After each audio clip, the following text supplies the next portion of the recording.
ರಾಜ್ಯದ ವಿವಿಧ ಭಾಗದಲ್ಲಿ ಸ್ಮಶಾನಕ್ಕೆ ಜಾಗ ಸಿಗದೆ ಕೊರತೆ ಉಂಟಾಗಿದೆ. ಈ ಕುರಿತು ಬಿಜೆಪಿ ಶಾಸಕ ಪ್ರಭು ಚೌಹಾಣ್ ವಿಧಾನಸಭೆಯ ಗಮನಕ್ಕೆ ತಂದರು.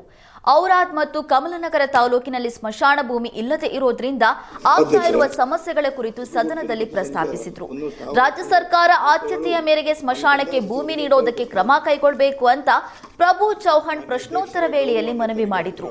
ಶಾಸಕರ ಪ್ರಸ್ತಾಪಕ್ಕೆ ಕಂದಾಯ ಸಚಿವ ಕೃಷ್ಣೇ ಬೈರೇಗೌಡ ಸಹಮತ ವ್ಯಕ್ತಪಡಿಸಿದ್ರು. ಈಗ ಎಲ್ಲೂ ಸ್ಮಶಾನಕ್ಕೆ ಜಾಗ ಸಿಗ್ತಾನೆ ಇಲ್ಲ, ದುಡ್ಡು ಕೊಟ್ಟು ಖರೀದಿಸಬೇಕಾದ ಪರಿಸ್ಥಿತಿ ಬಂದಿದೆ. ಕಳೆದ 10 ವರ್ಷದಿಂದಲೂ ಸ್ಮಶಾನಕ್ಕೆ ಭೂಮಿ ಕಲ್ಪಿಸೋದಕ್ಕೆ ಸತತ ಪ್ರಯತ್ನ ಮಾಡ್ತಾ ಇದ್ದೀವಿ ಅಂದ್ರು. ಶಾಸಕ ಪ್ರಭು ಚೌಹಾಣ್ ಅವರ ಪ್ರಸ್ತಾಪವನ್ನ ಸರ್ಕಾರ ಗಂಭೀರವಾಗಿ ಪರಿಗಣಿಸಿದಂತ ಭರವಸೆ ನೀಡಿತು. ಪ್ರಭು ಚೌಹಾಣ್ ಅಧ್ಯಕ್ಷರೇ, ಸುಪ್ರೀಂ ಪಟ್ಟು ಸಂಖ್ಯೆ 1837 ಮಾನ್ಯ ಕಂದಾಯ ಸಚಿವರಿಗೆ ಕೇಳಿಬಯಸ್ತಾ ಇದ್ದೀನಿ.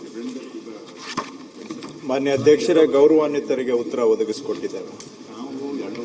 ಸನ್ಮಾನ್ ಅಧ್ಯಕ್ಷರೇ, ಉತ್ತರ ಕೊಟ್ಟಿದ್ದಾರೆ ಅಧ್ಯಕ್ಷರೇ. ಓಕೆ. ನಮ್ಮ ತಾಲೂಕಿನಲ್ಲಿ 154 ಊರಿದೆ ಸಭಾಧ್ಯಕ್ಷರೇ, 157 ತಾಂಡ ಇದೆ. ತಾಂಡಾಗ ಉಲ್ಲೇಖ ಮಾಡಿಲ್ಲ. ಆಮೇಲೆ ನಾನು ಪ್ರತಿ ವರ್ಷ ಗ್ರಾಮ ಸಂಚಾರ ಮಾಡ್ತೀವಿ ಸಭಾಧ್ಯಕ್ಷರೇ.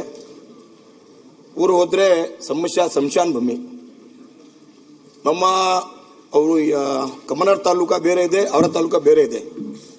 ಬೇರೆ ಬೇರೆ ಊರು ಅವರು ಅಧಿಕಾರಿ ಅವರು ಕಮನರ್ ತಾಲೂಕಾ ಸೇರಿಸ್ಯಾರ, ಅರ್ಧ ಅವರು ಅವರ ಸೇರಿಸ್ಯಾರ. ಇರ್ಲಿ, ನಮ್ಮದೇ ವಿಧಾನಸಭಾ ಕ್ಷೇತ್ರ ಅವ. ಆದರೆ ಇಲ್ಲಿ ಸ್ಮಶಾನ ಭೂಮಿ ಪೂರ್ತಿ ಇಲ್ಲ. ತಮ್ಮ ಮುಖಾಂತರ ಸರ್ಕಾರಕ್ಕೆ ಮನವಿ ಮಾಡ್ತೀನಿ, ಪೂರ್ತಿ ಊರಿನಲ್ಲಿ ಸ್ಮಶಾನ ಭೂಮಿ ಆಗಬೇಕು, ನಂಬರ್ 1. ಆಮೇಲೆ 2ನೇ, ಪೂರ್ತಿ ಮೂಲಭೂತ ಸೌಕರ್ಯ ಇಲ್ಲ. ಫಾರ್ ಎಕ್ಸಾಂಪಲ್ ಕಾಂಪೌಂಡ್ ವಾಲ್, ನೀರಿನ ವ್ಯವಸ್ಥೆ, ವಿದ್ಯುತ್ ಎಲ್ಲ ಕಡಿಮೆ ಇದೆ. ಅದಕ್ಕಾಗಿ ಮಂತ್ರಿ ಆಗ್ತಿದ್ದೆ ನಮ್ಮ ಬಹಳ ಅವ್ರ ಬಗ್ಗೆ ಗೌರವ ಇದೆ. ಬಟ್ ನಮ್ಮ ಕಡೆ ಬಹಳ ತೊಂದರೆ ಇದೆ. ನಮ್ಮ ತಾಲೂಕಾ ಬಾರ್ಡರ್ ತಾಲೂಕಾ, ಬ್ಯಾಕ್ವರ್ಡ್ ತಾಲೂಕಾ ಇದೆ. ಅದಕ್ಕಾಗಿ ತಾವು ದಯವಿಟ್ಟು ಎಲ್ಲೆಲ್ಲಿ ನಮ್ಮ ತಾಂಡಾನೇ ಒಟ್ಟೆ ಸ್ಮಶಾನ ಭೂಮಿ ಇಲ್ಲ, ಬೇರೆ ಬೇರೆ ದೊಡ್ಡ ಊರಿನಲ್ಲಿ ಇಲ್ಲ. ಮೂಲಭೂತ ಸೌಕರ್ಯ ಒಂದು ಸ್ಮಶಾನ ಕೌಂಟಾಗಿ ಮಾಡಬೇಕು. ಆಮೇಲೆ ಸರ್ಕಾರಿ ಜಮೀನು ಕೆಲವು ಇದೆ, ಕೆಲವು ಕಡೆ ಸರ್ಕಾರಿ ಜಮೀನು ಇಲ್ಲ.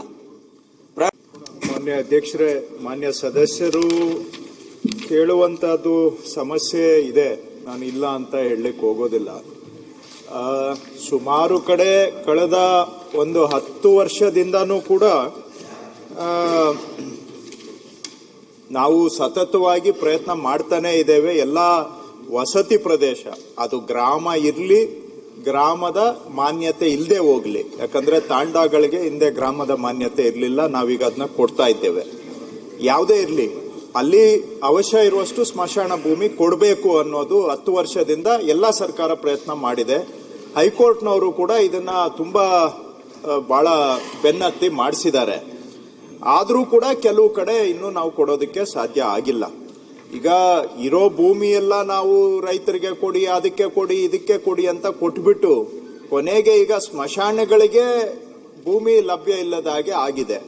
ಸ್ಮಶಾನ ಭೂಮಿ ಕೊಡೋದಕ್ಕೋಸ್ಕರ ಈಗ ಕಳೆದ 3 ವರ್ಷದಲ್ಲಿ ಅಧ್ಯಕ್ಷರೇ ಸುಮಾರು 58 ಕೋಟಿ ರೂಪಾಯಿ ಕೊಟ್ಟು ಖರೀದಿ ಮಾಡಿದ್ದೇವೆ.